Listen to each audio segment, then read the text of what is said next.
And good morning, everybody. Today we're talking about the formation of the modern American country, which is a federal republic. I'm going to go ahead and type this in, so let's let you know what you need to do. Federal republic, and that is our system of government. So what does that mean?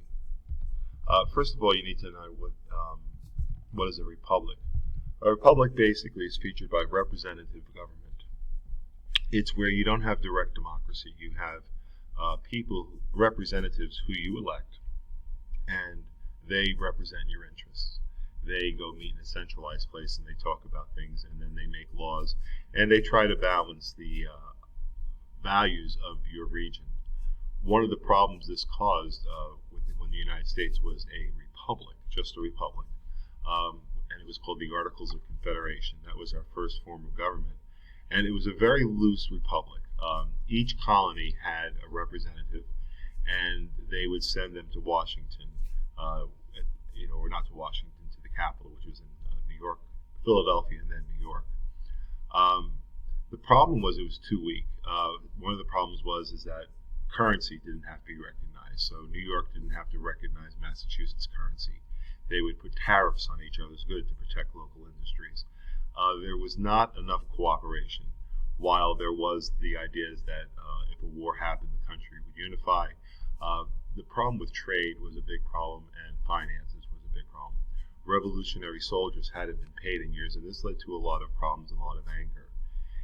They realized, the states realized that while they wanted to have the local aspect of government played out, they needed a national viewpoint also.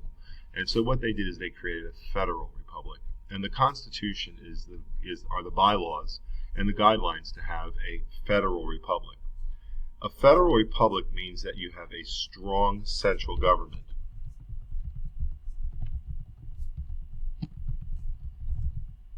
But states have a voice. So it's kind of a mixture between a republic where the local interests are taken care of and worked out, and then you have the nation's ideas. And the Constitution basically outlined what the federal government could do and what it couldn't do. One of the concerns many people have is that as time goes on, the federal government is taking on more and more responsibilities that were not given to it by the Constitution. So you have two schools of thought in modern society. One is that the Constitution is kind of a living document and needs to change and modify, even if it doesn't do so formally, and it can do so through amendments. Another school, which is even maybe a little more radical, is that the Constitution needs to be rewritten and take into the idea that the world today is a lot different than it was in 1787. Then you have people who are a little bit more conservative in their idea, and they kind of say, no, we should follow the guidelines of the original Constitution, and if there is needed to be changed, it should go through the process that the Constitution describes. So you have three kind of approaches. One is more of a radical idea that to rewrite the Constitution, get rid of it, just redo it, and call a new constitutional convention. I don't know if that's radical. But it is radical. It's the most direct change. The other is to amend the Constitution and amend it frequently, and to use different mechanisms to give the federal government more power. And the last is to kind of say, no, we need to amend the Constitution as needed, but it should go through the constitutional process, which is rather difficult. So, by and large, the Constitution does work very well. And again, it limits, the whole purpose of the Constitution is to limit the power of the federal government, because the federal government is very strong. So what about the United States Constitution? Well, there are a couple things. You have the impact of the Enlightenment throughout the Constitution. I would say that the greatest way that it's shown is by Montesquieu in the framework of government. How Montesquieu, his idea of the separation of powers, that I'm going to put an M here so you can figure out Montesquieu, and I'm going to put separation so you can figure out and add to that note there. Separation, okay? And then you can fill in the rest. Montesquieu's idea is you have a very strong federal government, but it has to be broken up into different pieces, otherwise it can run away and become too powerful.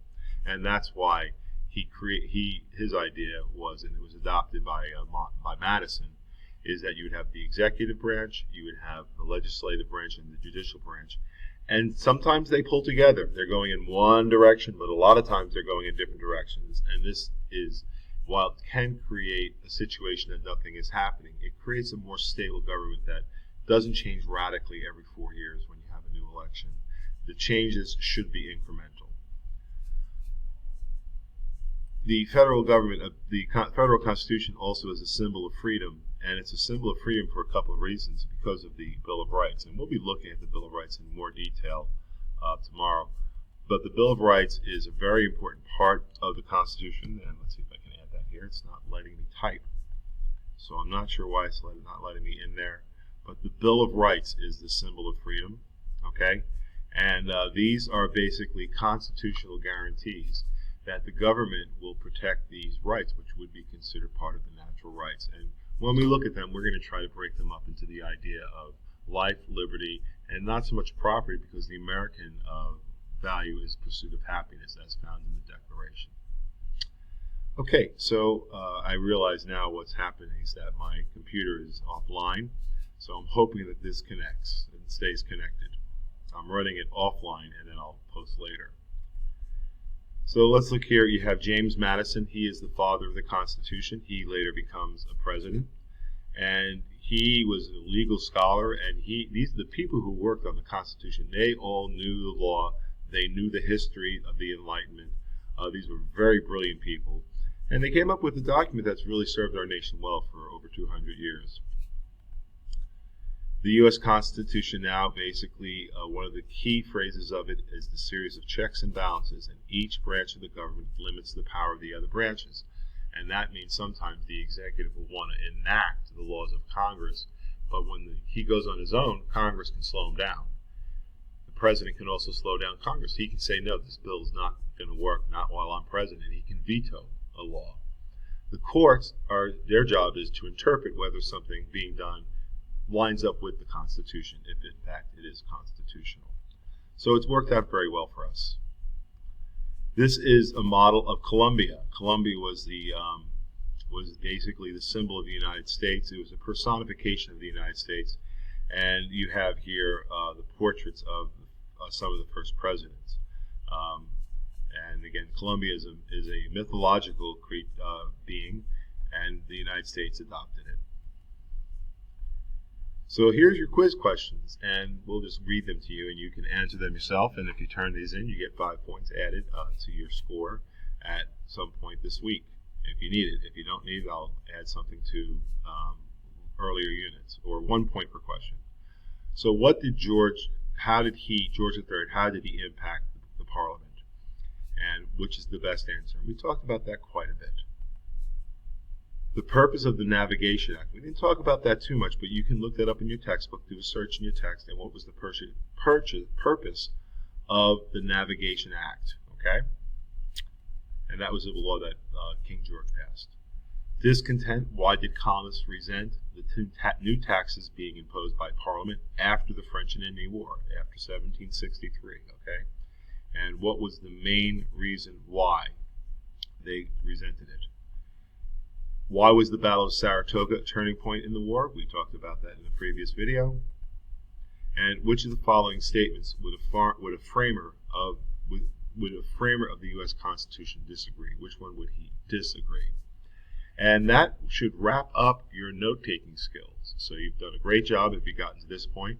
And once you have them all done, you can submit the notes. And congratulations on a job well done. And you are becoming a much stronger independent learner. So have a great day.